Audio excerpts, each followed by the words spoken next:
Hi everyone, we're going to take a look at this next project and I'm going to do my own example with you.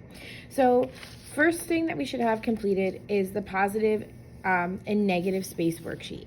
So a few things we have to remember when discussing positive and negative space. So positive space isn't necessarily good space, but positive space are the areas of interest. So for this one, the positive space would be the leaf, the subject matter of whatever you're drawing. The negative space isn't necessarily bad space, it would be the area around.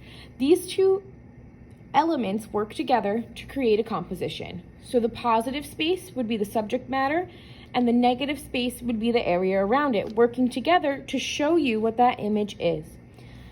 Like I said, positive doesn't mean good, negative doesn't mean bad in art.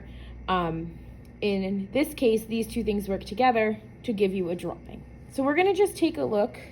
This is your positive, negative space worksheet. You're gonna complete this before you start your project. This gives you a better understanding by shading these in. I used marker, you can use colored pencil, regular pencil, anything really works on here. Just know that this is like computer paper, so the markers will bleed through. So just make sure you're working on a surface that you can either clean and don't work on your other projects because it'll bleed through if you're using marker. So I'm gonna just set this to the side because we know that we have to do this first. This is our practice, and then we're gonna go on to the project. This is a little bit of a smaller project. So, you know, we're working on smaller paper. Once again, we provided you with a square on computer paper. I'm gonna make a square on here just because it is a 6x6 square. I can make that really easily with the ruler, but feel free to use the one that I provided you. I'm gonna use markers, so I do want it on a piece of paper that's not gonna bleed through or rip.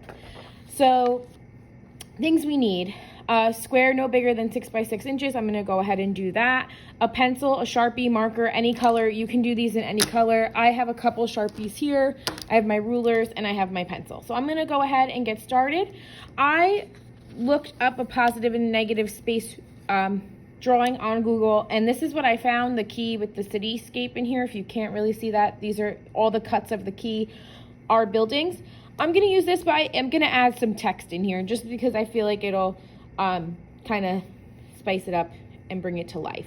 So I'm going to go ahead and make my 6x6 square. I have some examples here as well. So we'll take a look quickly at these. So in this first one is probably the best example. The positive space would be the white of the page, and that is like the leaf, and then the negative space is the background, working together to make a composition. Same thing with the cityscape. So I used the white of the paper to make the buildings and the black to make the background. The white, all the white in here is the subject matter. The city, the moon, and the clouds. Same thing here as well. The black background is, you know, the black background's the negative space, and the white is all the positive space. So all the white in here is the subject matter. The stars, the mountains, and things like that. Okay? I'm gonna go ahead and start, and I'm gonna do like a time lapse, a little bit of a speed up for you guys, just so you can see how I work. I'm gonna set these to the side as well. They are also located down here too for your reference on this worksheet. And you all have a copy of this, and it will be posted online. So I'm gonna go ahead, and I am going to start. I'm gonna start by making my 6x6 square. I'm gonna use my ruler. You have a square, so it'll look something like this. This was done on the regular computer paper. I'm just gonna go onto this one. So I'm gonna add NYC in the key because this does look like New York City to me. So I'm gonna go ahead and I'm gonna start.